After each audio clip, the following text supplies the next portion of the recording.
This is Michelle, and you're listening to Words with Michelle, the podcast, a show where I sit down and have conversations with influencers on a range of topics, anything from natural hair, employment, discrimination, food, relationships, and everything in between.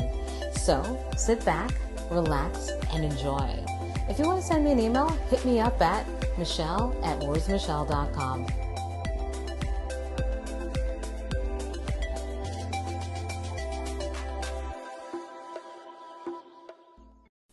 Welcome to episode 1 of Words with Michelle. Today we'll be speaking about being natural in the workplace, aka wearing your hair naturally, and everything else to do with being natural. I speak with two women who are very passionate about this topic, the first being Nicole, Jamila, and the second being poet Alyestal. To start off the show, I asked them, why did you go natural? This is what they said. For me, it's always been like on and off natural. Sometimes I perm it, sometimes I don't. I've been natural for about the past 3 years now. And it's just always been, I just like to change my hair up. So it's not necessarily like I'm hardcore natural because I think relaxers crack. It's not because, people say the cream crack or whatever. But it's just for the switch up of it. And for the past few years, I just prefer it natural. Oh, cool. Nice. Okay. And I've been natural since 2007, which was my last relaxer. So I've been transitioning since then, or I had transitioned for about a year. So since 2008, I've been completely natural. And my decision to be natural was a couple of reasons. So the first reason was it was an act of self-preservation, both physically and mentally, for my identity's sake. So from a physical standpoint, being 4C, if we're to use hair typing as a point of reference, the chemicals of a relaxer was literally damaging my skin and my overall health. So I had burns on my scalp. I started relaxing when I was like 11 or 12, and I had scalp burns. I've had my hair breaking off in my hand. I had hairdressers cutting my hair without permission. I had a hairdresser actually perm my hair without my permission. I had hairdressers not honoring the fact that I was saying that my scalp was burning. But we are the only ones who are told that we are not beautiful unless we do that. And so I knew that I had to do that in an act of defiance during a time and amongst a family that would not accept my hair as it naturally grew out of my head. And I had to do that for a form of my own asserting of identity. And so essentially I accepted from a very young age, by about 20 years old, where I said, you know what, I'm a walking revolution because my hair disturbs people's levels of comfort, and I'm okay with that, because if how I exist as I naturally exist as my hair grows out of my head is bothersome to you, it's more a critique of you than it is of me, and I'm okay with being naturally defiant by wearing my hair naturally. I love that.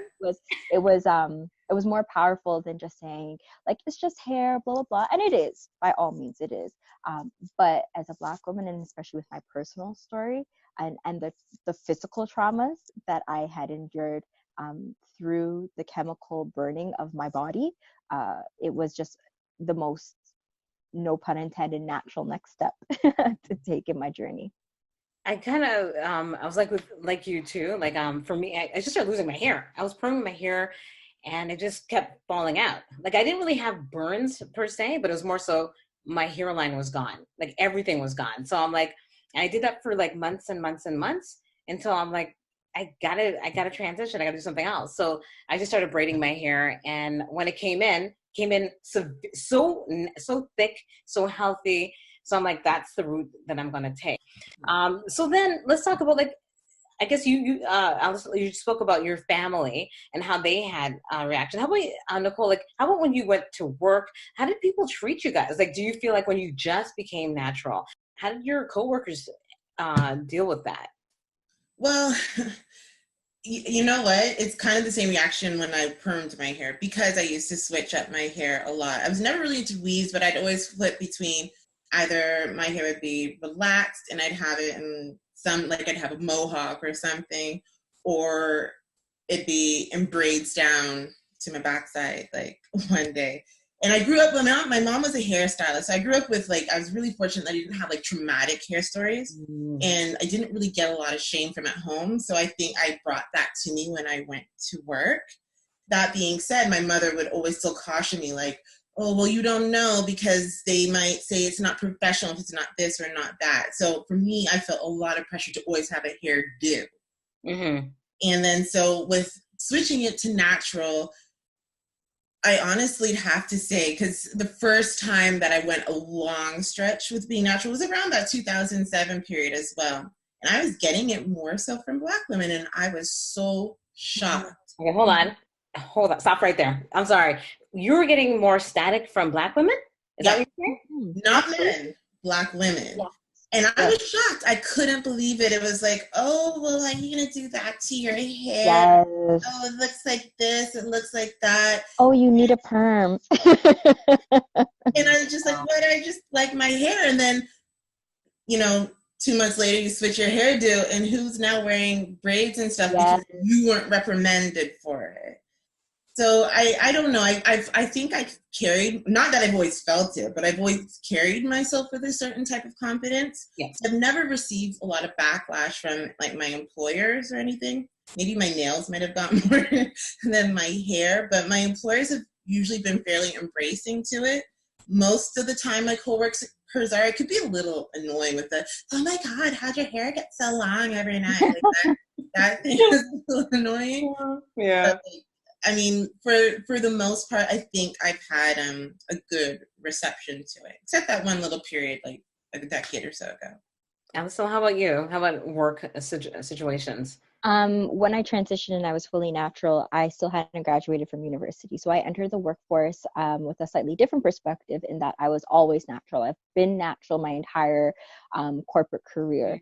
So I did not care at that point about levels of professionalism and perceptions of professionalism based off of my hair. Because at that point, remember, a part of why I went natural was to assert my identity and be okay with being a walking revolution. So for me, it wasn't about perceptions of professionalism or respectability politics, because at that point, I had already been 3 years natural prior to entering the workforce. So it didn't trip me, it didn't faze me. It was just, this is how I am.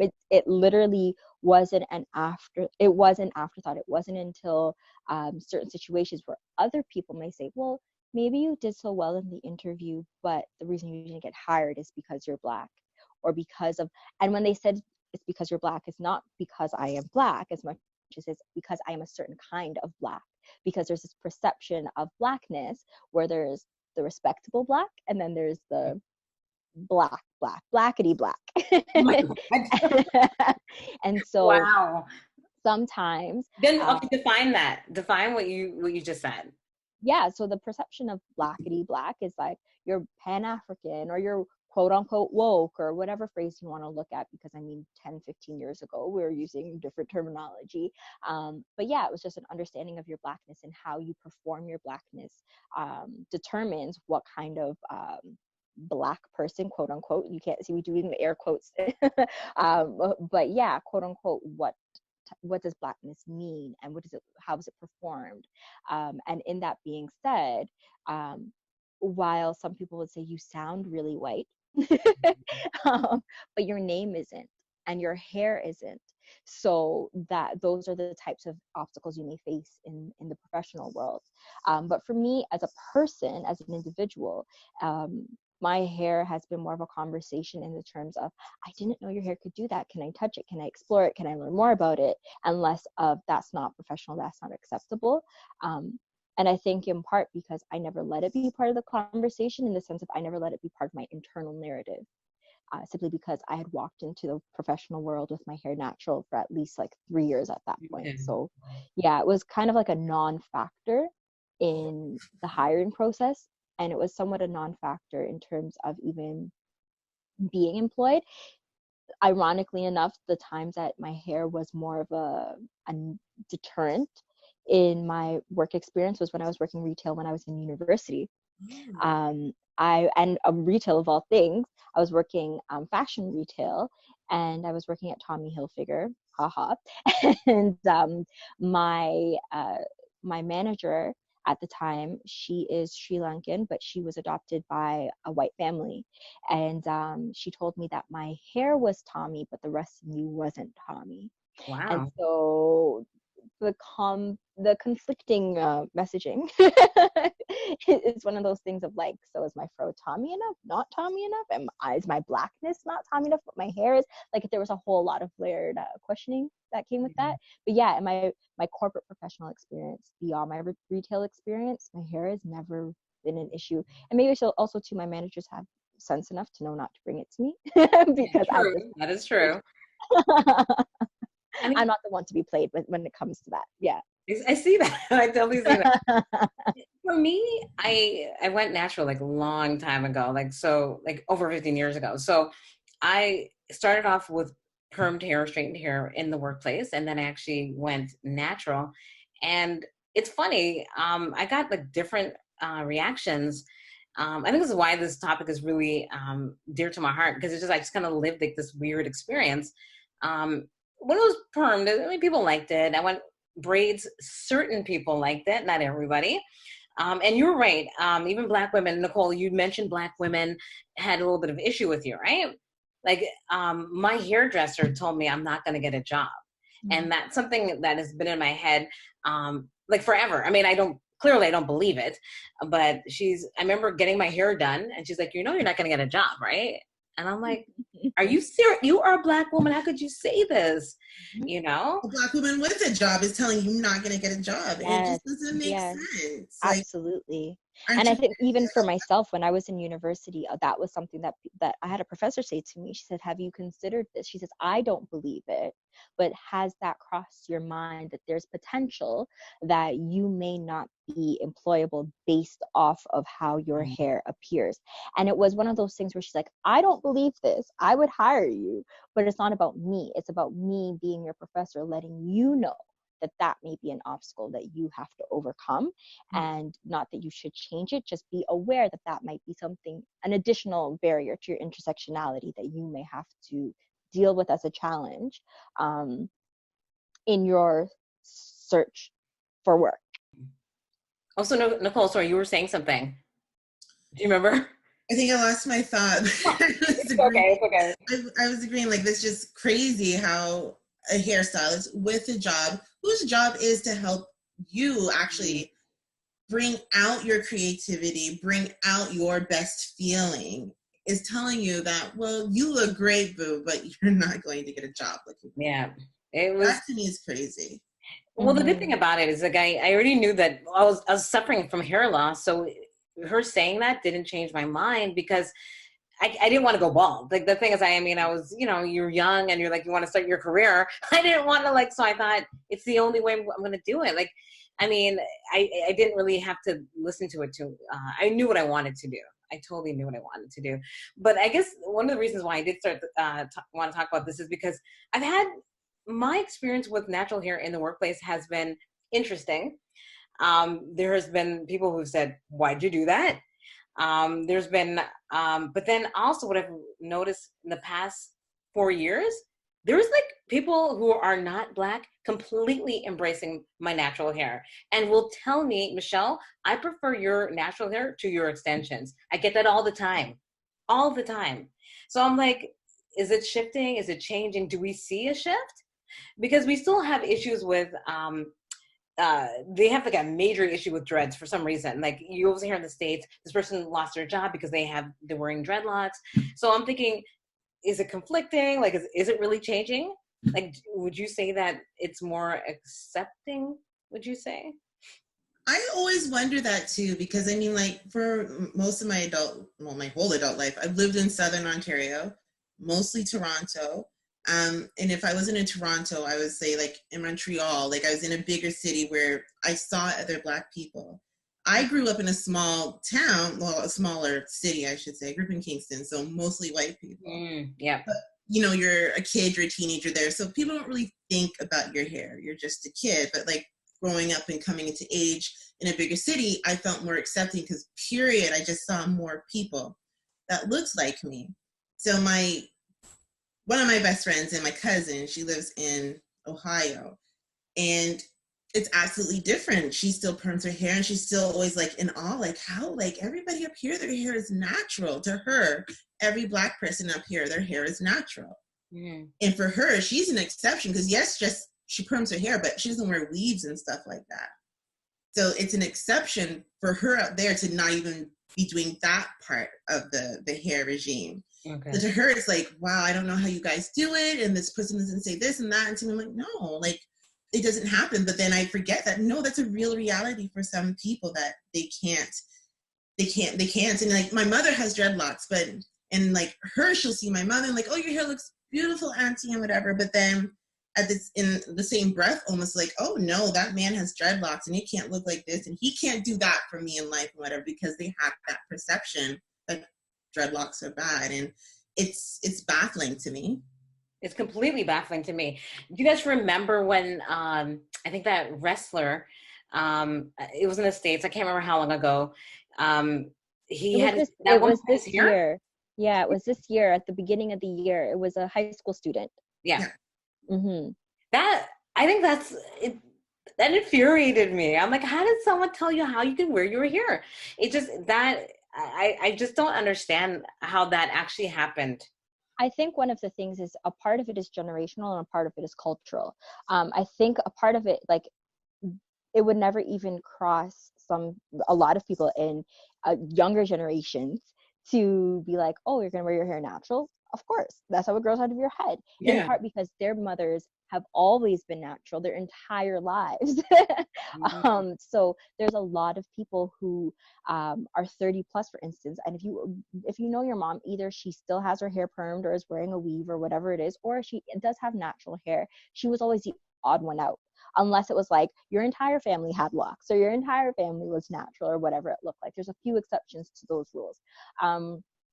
Versus now, where there's a lot of young people who are growing up and they've always had natural hair. They've never had a relaxer, or their mothers have never known to have relaxers. That being said, I think in addition to that is a cultural component of it as well, where there's a lot of people who accept locks culturally, but then there's a lot of people who are still conditioned to not accept locks. Locks are dirty. You can accept natural hair. You can't accept locks. Because there's this perception of like locks being unkept or whatever it is. Like Nicole was saying earlier, like, oh, that man can't do that for me. Because there's a perception of if you have locks, you're a certain type of person. And if you're that type of person, then you can't do this for me, as if that logically makes sense, which obviously I think we can all agree. Wow. Locks are my favorite style, by the way. That's what kills me. I think I don't have lots. I mean, these are just twists, but I'm like, man, dreadlocks are my absolute favorite. So I guess I take it personally when people attack them. So I'm thinking, it is so beautiful. Like, I don't see anything wrong with it. I just don't think anyone should tell me what to wear at my job. I don't think anyone should tell you what to wear, period. I think it's this whole scope of respectability politics where there's what is respectable and what is not. But no one is questioning the systemic constraints that are creating these respectability politics. For instance, there may be a shift that's happening even culturally, regardless of generation, of the acceptance of natural hair, but has the system kept up with these cultural shifts?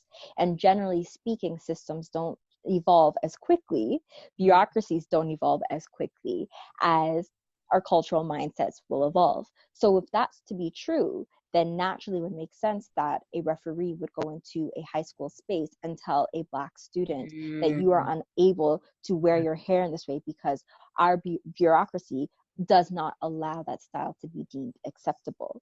But that's from a bureaucratic standpoint.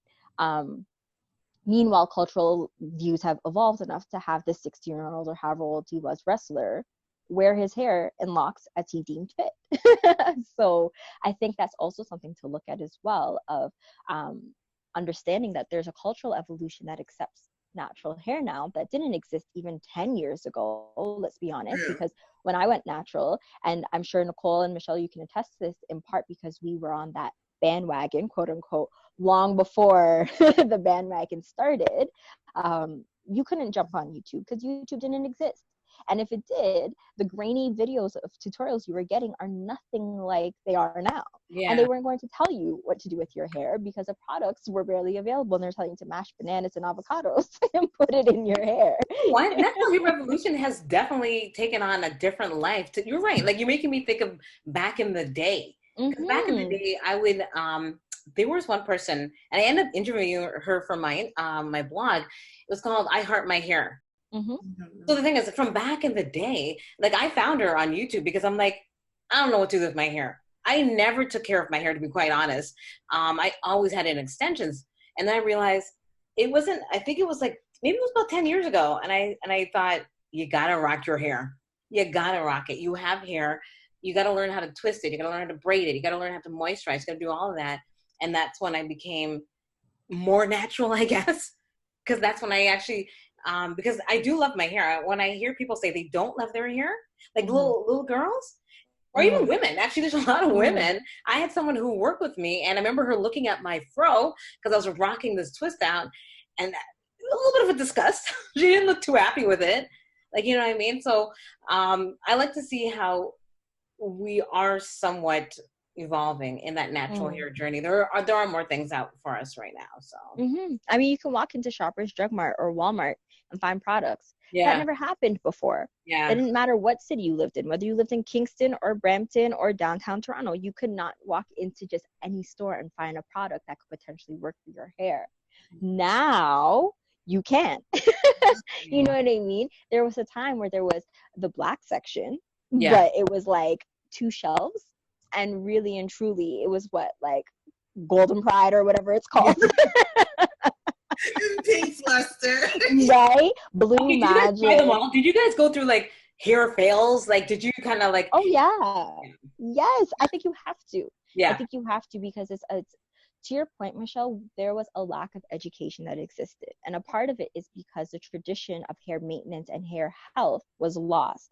Um, in mm, a lot of different cultures, hair care is a generational thing that is passed on. These are the products that we use. These are the oils that we use. This is how we style our hair for length or thickness or whatever it is.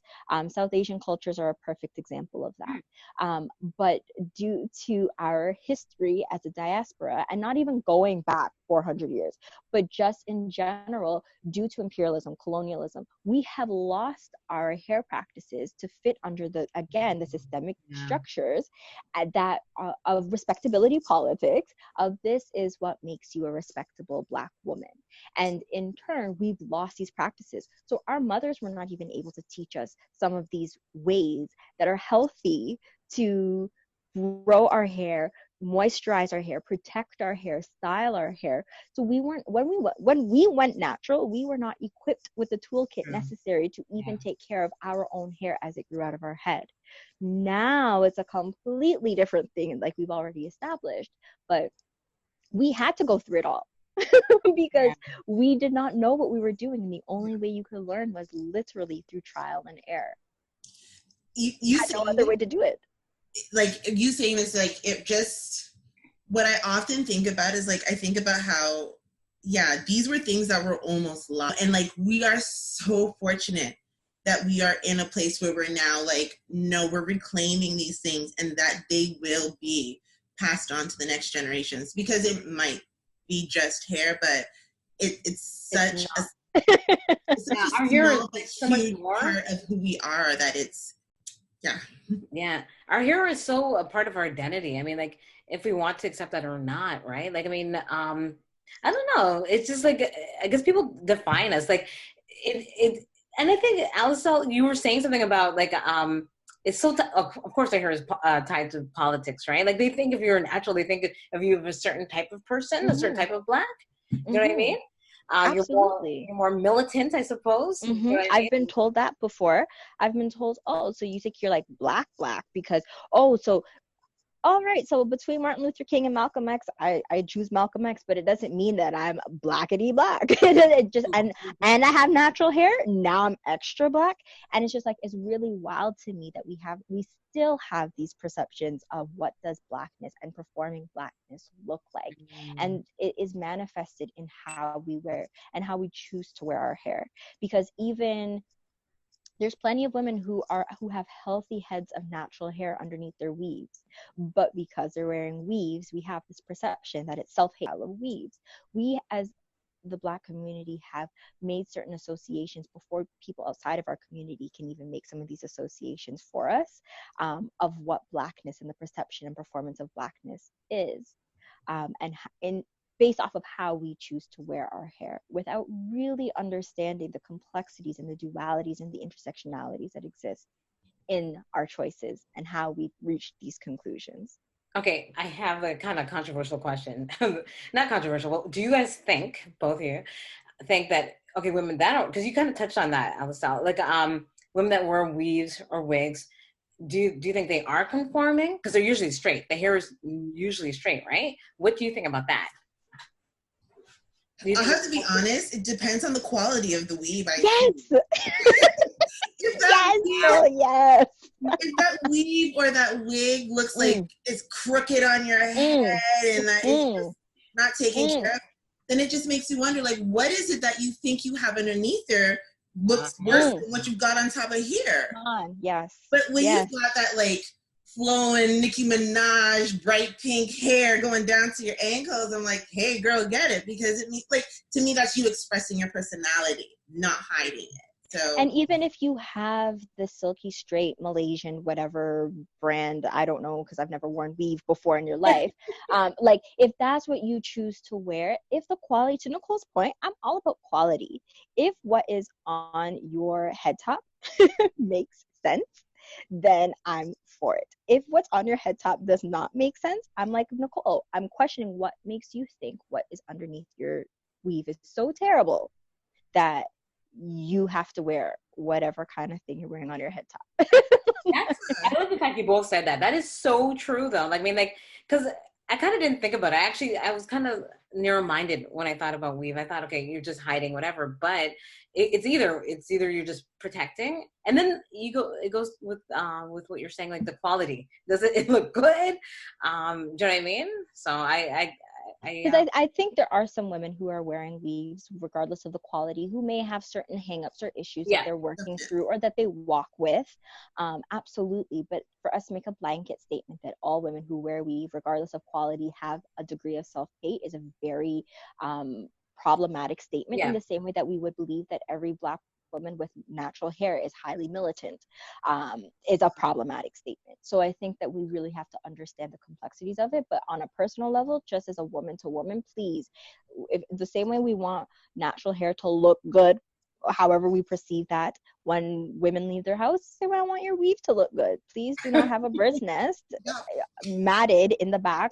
Don't have synthetic ends that look terrible and mashed down. Wow. Like, I'm just saying it as it is, because I've seen some stuff and I'm like, you're better off having worn a hat or a head wrap than wearing what you're calling hair, because the reality is we all know it doesn't belong to you. Like, not in a good way either, right? And not like, oh, it doesn't belong to you, but you bought it. It's like, it doesn't belong to you and you should not have bought it. You should not have put it on. You need to dispose of it. Oh, you need, God. like like we need prayer for this, because like it's I've seen some stuff. But yeah, I'm with Nicole. Quality before we start making judgments and passing critiques about why you've chosen to do it. Please just make sure you're like say when we're asking natural girls to leave their house looking like their hair has been kept, we're asking girls with weaves look like your hair has been kept. That statement too, then I guess that's kind of up to the eye of the beholder, right? Of course. But I think we can all agree that some synthetic weaves is just like it's just a hard no. It's a hard pass. Right? Yeah. It's a hard pass. I mean, there's some days where you wear your fro and your fro's really shrunken and it's kind of like it could do with a good detangle or some moisturizer. Like, we all have rough days as people, period. A man could need a shave up, a line up, whatever it looks like. But if you think that what you're wearing on your head that does not look good looks better than what you have underneath, that's the problem. That's the point. That's exactly the issue. That's perfect. That's so true. How about, okay, so I'm gonna take this back. I'm not sure if you guys ever watch Chris Rock's oh my God, the documentary he had about hair.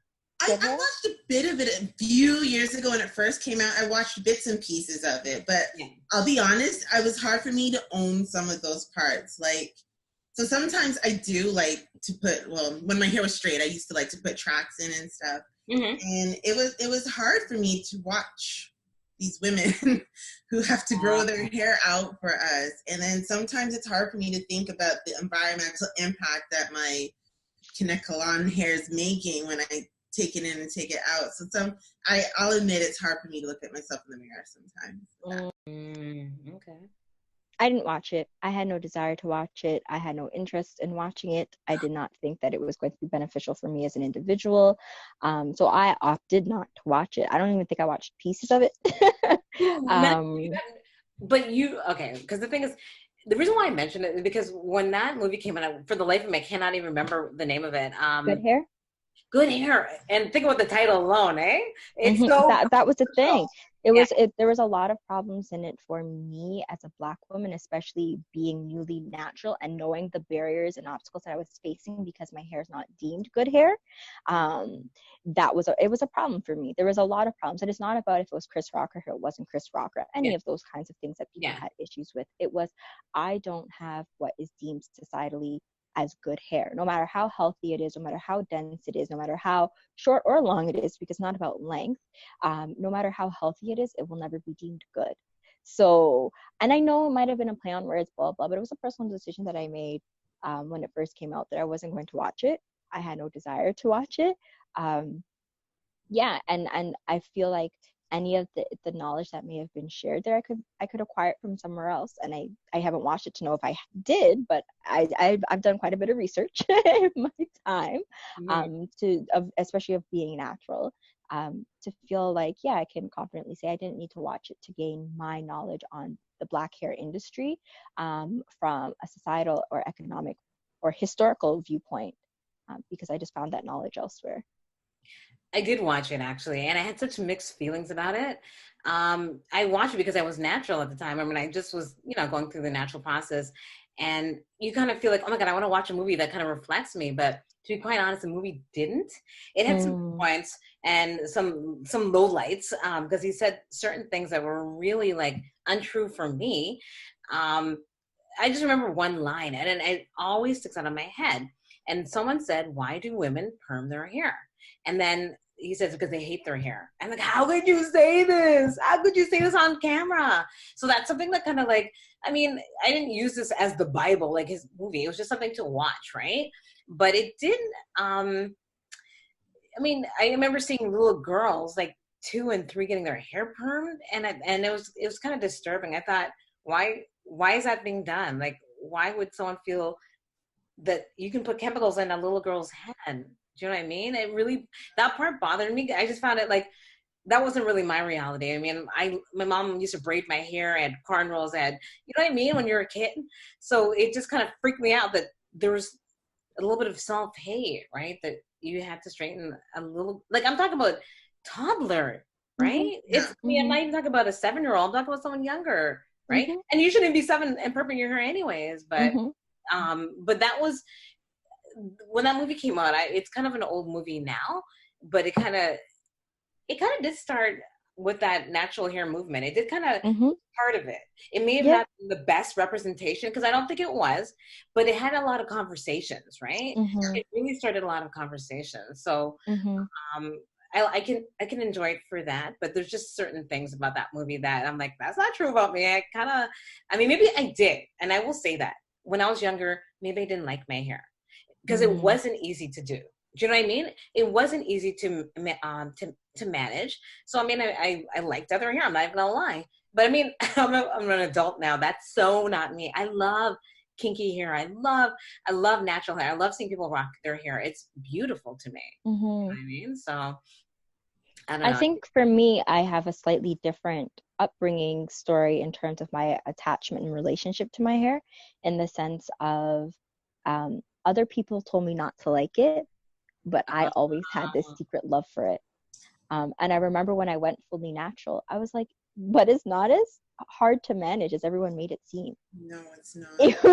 Like, I was expecting, and it's not to be like, when my hair is incredibly dense, so I've met some people and they're like, yeah, I have 4C. I'm like, then I have 4Z, because like we do not have the same hair type. Wow. Moisturized, not moisturized, like no, I definitely have a kinky coil.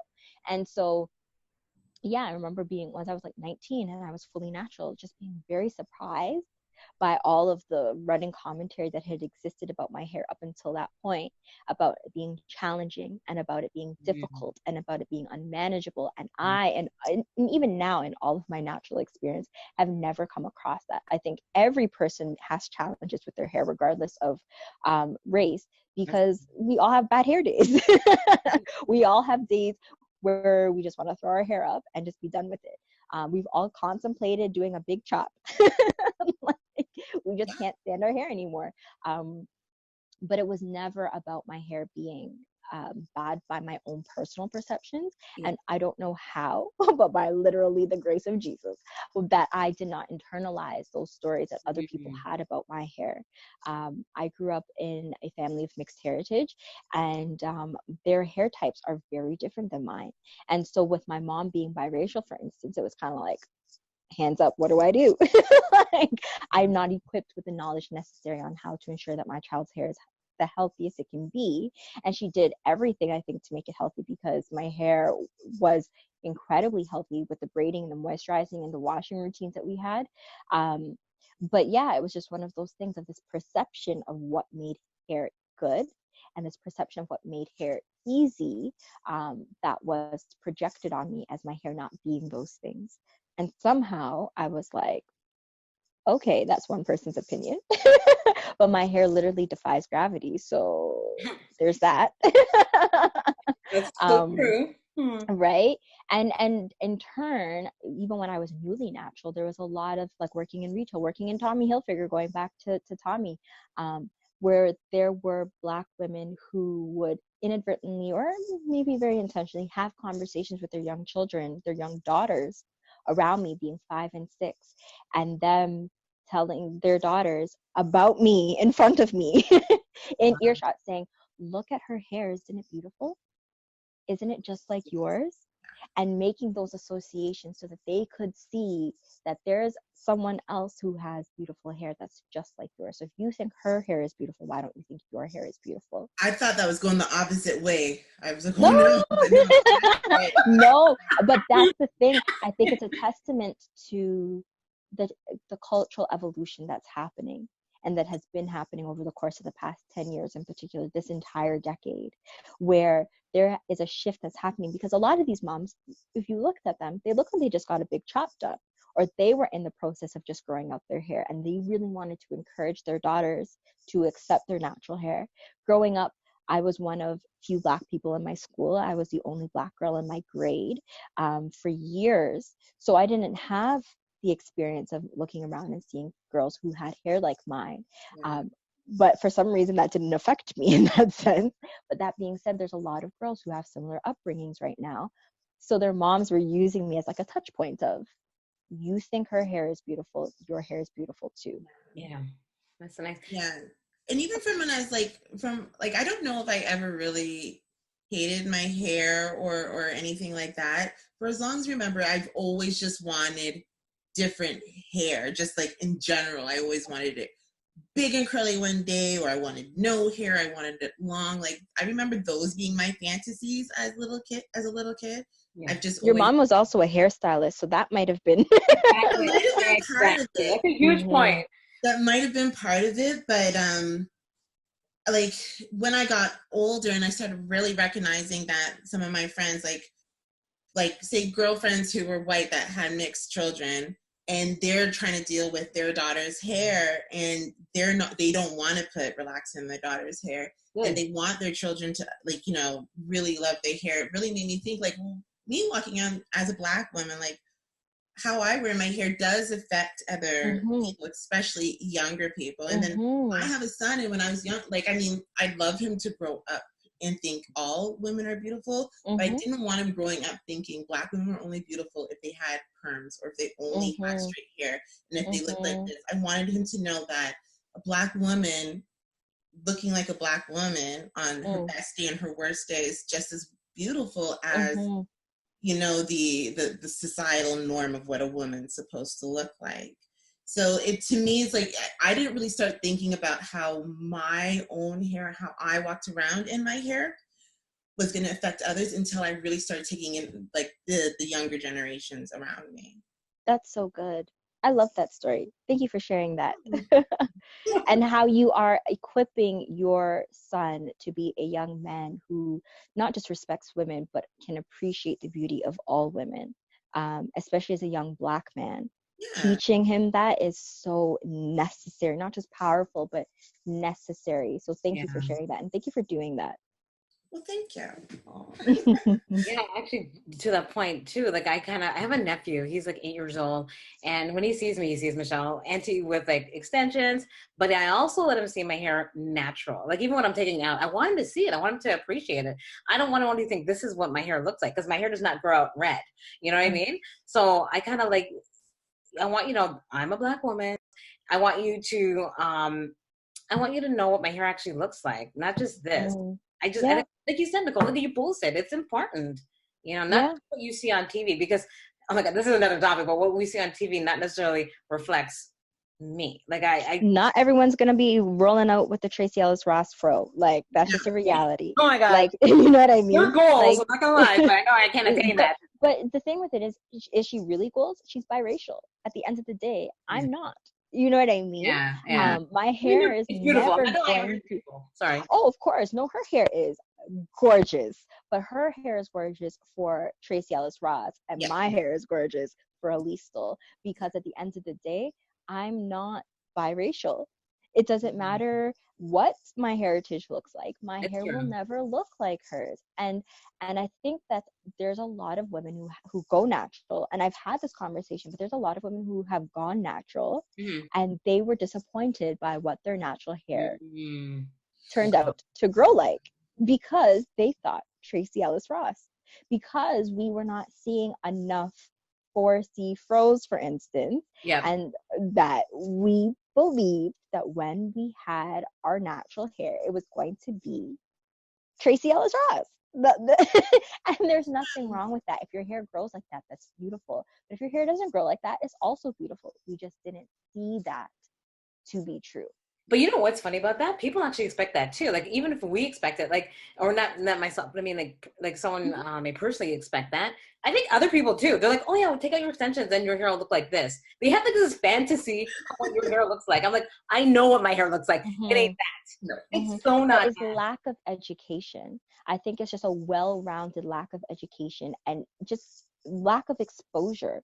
Going to that media point that you were making earlier, Michelle, it's a lack of what we're seeing in diversity. on television Yeah. and media in general. We aren't seeing enough Black women being Black women as we exist. And it doesn't mean that you have to be light skin, dark skin, brown skin, whatever.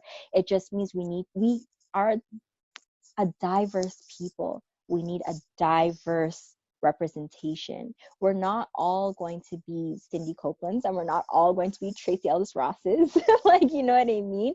Mm-hmm. Some of us are that in between, those brown skin girls. We're not team light skin or team dark skin, and that's okay. Yeah. But because we're Exactly. so different and we're such a spectrum, we need to have that representation taking place. Um, and I think that's why there's some little girls who get really disappointed, who grow up to be really disappointed Black women, because we have never had those proper perceptions of what Black womanhood can be expressed as. Yeah. So true. So I just want to wrap this up. I want to first, I want to thank you guys for sharing, your personal experiences and talking about this topic because this topic is like it's right on my heart right there. Like it's like something I like talking about like every day, just it because people talk about it. Mm-hmm. People respond to me differently, and I don't know if you guys feel the same way. Mm, But I know when my hair looks different, mm, I am treated differently. So mm-hmm. that's why I'm like I really want to have other women speak about their experiences with regards to being natural because I want to know, are you going through the same thing? Like Mm-hmm. how do you feel about it? And I guess again for the topic was just because I kind of saw a shift. I'm not gonna lie. For me personally, I know a lot of people don't agree with me, but I do see a bit of a shift and acceptance. I guess it's because of what people have told me about my hair. And just they're like, don't do this anymore. Just do like just rock your fro. And like I said, this is coming from people that are not black women, not black men. This is white people, which freaks me out. But so just to end off, do you guys have any like last points did you like to make with regards to like working with natural hair or even just anything about your natural hair? I think as long as your hair is clean, your hair is Yes. clean, you're not smelly, your hair should be any way you want. And even like to what you were just saying, like people are telling you don't wear your hair this way or that way. Like, well, you wear your hair according to your mood in True. general. So I mean, like if you feel like having braids, that's easier. To me, that's easier. It's you who has to wear your hair at the end of the day. You need to walk around feeling good for yourself. You need to walk around with what's good for yourself. If it's easier for you to have it in braids, and that's what you do, then that's what you do. And if it's easier for you to have it in a weave, or even if it's easier for you to relax it, then that's what you do. But as long as you're doing it for the right reasons, like your own self-esteem, and it not to appease anybody else, and know that it's not for anybody else's worth. You're worthy on you're just worthy, plain and simple, Yeah. just based on you and what you want. Exactly. Nice point. Alyestal, would you wanna For myself, I have had corporate experiences, and now being a full-time creative, I've had the creative experience and the perceptions of what it looks like to walk up to a mic with a fro. So I've had that experience as well. And at the end of the day, I think the commonality, regardless of what field of work I am in, it is that I have to know who I am um, okay. in my totality, so that no matter what someone's perception of me, good or bad, because some people like to look at my fro and say that, oh, I know you're a poet. I knew you were the poet because I saw your natural hair. Or people telling me, like my professor telling me, you may not get a job because of your natural hair. And understanding that those challenges may exist, but also understanding that I need to know who I am in my totality so that I can exist as I exist in my totality in a way that makes me feel most confident and most aligned to my purpose so that I can move and operate from that place of power. So I think what I would share is understand that our hair as Black women is more than hair, but it is also deeply personal. And you need to do the thing that makes you feel most comfortable so that you can move and operate in your purpose, in your greatness, and in your power so that you can impact the world around you as it exists for you. I want to thank both ladies for their thoughts and opinions on the topic. And I also want to thank you for listening. Until the next episode. Bye.